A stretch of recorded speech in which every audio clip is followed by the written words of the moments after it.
Hi, I'm Jesse, and today on Jesse's Lego, I'm going to show you the tools and techniques that I use to dust my town. So let's jump right in. So today I'm going to go over the tools and techniques that I use to dust Bricktopia.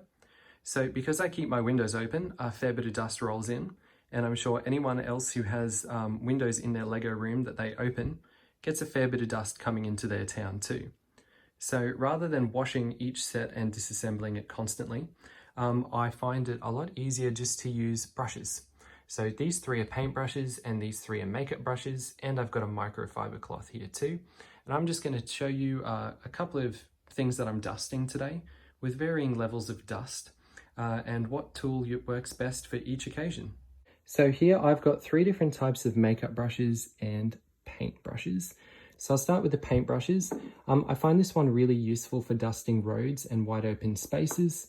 As you can see in Bricktopia, I have a lot of roads, and my park in the back corner, the town square, that's actually really good for using this brush too. It is a bit coarse and it can leave little light scratch marks, so I use it sparingly. It's good for the roads and stuff because they already end up with little nicks and scratches anyway. So I don't mind using that on my roads because it takes a fair bit of time to dust. So anything I can do to speed that up is positive. These two I don't actually use anymore. They were my first purchase before I found out about makeup brushes. Makeup brushes seem to be the most popular choice in the Lego community because they're soft enough to use on skin. So they're definitely soft enough for your Lego. This one here has kind of a wedge shape, so it's good for getting into tight to reach places as well as for stubborn dust. Whereas these two here are very fluffy and light, so they're good for wide open areas. I found in the past that using these, I believe they're hog hair brushes, on my Lego, they just left little light scratches because my room gets a lot of natural sunlight, and with my overhead lights, they're really obvious to me when I have used the paintbrushes and left a kind of scratches. I think a good example, I'm not sure if you can see it in this light, is the top of the pet shop and anywhere else that has skylights. I've ended up leaving little scratches that annoy me personally, but depending on how fussy you are with it, paintbrushes might be a good option for you, or makeup brushes, which I would recommend. But this here as well, a microfiber cloth. Sometimes the dust is just a bit stubborn and clingy, so once I've brushed it, I will use the microfiber cloth to wipe the set down and just get rid of any of those stray little pieces of fluff or whatever that are left. I have heard of people using air in a can before, but that is a finite resource and I don't want to keep going out and buying air in a can. But I am yet to try that and would be intrigued to try that one day and see how it works. But for now, yeah, makeup brushes are my go-to. What I would recommend though is if you are using them or do intend to use them, go out and buy yourself a new set. You certainly don't want to use secondhand makeup brushes that already have makeup on them because that might transfer to your Lego and could be a lot harder to get off than dust. I haven't tried it yet, but certainly something that I'm not going to go out and try. Anyway, I'll show you how to dust a couple of sets that I've got with varying levels of dust from stubborn to light.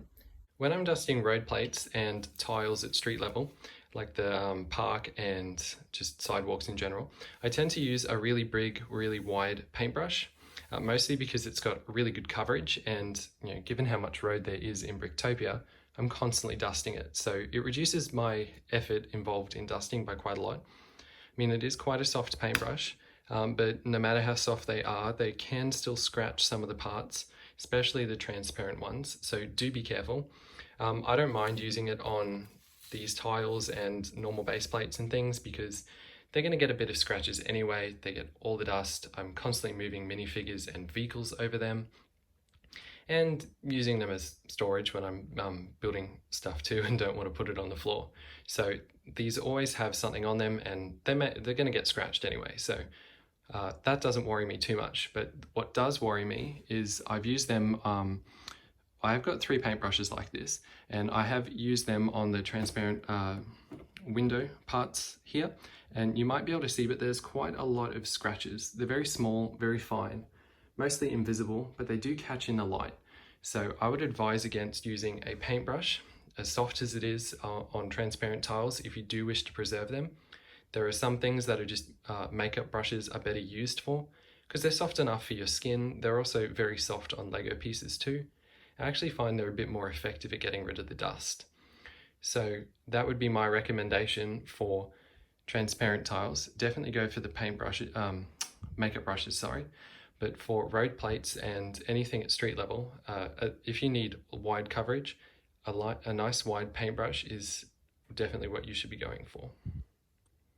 So I'm going to show you a couple of things that these makeup brushes are good for dusting. So first up is this one. It's big and it's fluffy. It conforms to whatever shape you push it into, which is really good.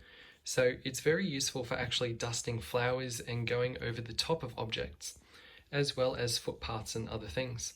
So because it changes its shape, I'm able to get in around the base of the flowers without the flowers dislodging, because it's a bit of a problem with my trees and flowers. Every time I try and do work in the town, you know, they just fall over. It's not fantastic. So it's good to be able to have a brush that can work with that rather than give it some problems while I'm trying to dust.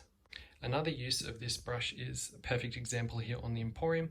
It's really good for wide flat things like dusting cars and getting the top of these very large circular window coverings. Yeah, very good for just doing the sidewalks and stuff in general. Probably, it's actually, yeah, this one's my go-to brush for doing the sidewalks because I do try and preserve these tiles, although I will use the paintbrush mostly to do the roads because they're a different texture. It's a lot more hardy. But apart from this one, we've got the mini one here. That's a bit easier to do things like the bins and the benches where, you know, they're just smaller builds. You want a bit more room to get inside, and they do freeform. This one's a bit better for the statue and some of the other stuff too.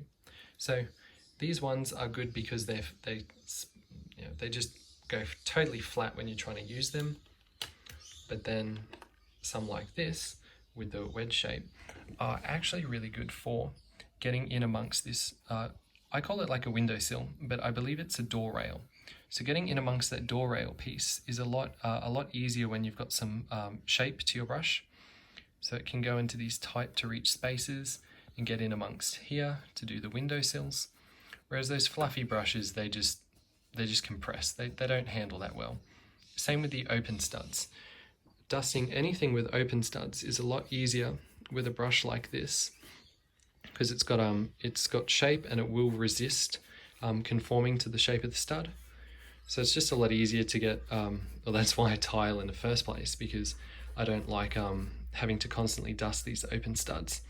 But a brush like this is a lot more useful for the open stud arrangements, whereas these ones are a lot better for, softer surfaces.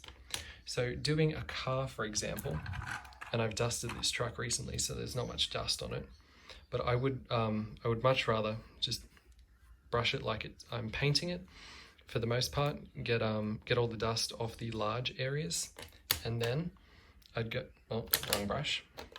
I'd go back with this one and then try and get into the narrower areas like under the pizza sign, around that way, or in between the areas where the grill is on the front. Just a lot easier to get in there with a formed type of brush. Oh yeah, and more of the windowsill elements down the side. So that's what I'd be using these ones for. Thank you for watching my video on Lego dusting tips. Hopefully we've made the topic of dusting today a little bit more fun than it otherwise should have been. But with the right tools, dusting can be fun. If you haven't already got yourself a set of soft makeup brushes, I highly recommend going out and buying a set. They just really speed up the process, and you know that they're soft and kind on your Lego too, so there's nothing to worry about. If you do have access to a very large flat paintbrush like I've got, I find that's really helpful for quickly dusting the streets too, without, if I used one of the smaller ones, it would just take forever. So that would also be my other recommendation. And with those tools, you'd have a pretty sweet dusting setup, and it can kind of make dusting fun too. I actually really like pulling the buildings apart and, kind of dusting them because I get to see all the details again, get it up close and personal with it. It's almost like building it from the set. Anyway, But that could just be me. I enjoy dusting and cleaning things in general, so, but anyway. Thank you for watching. I look forward to seeing you next time. Bye-bye for now.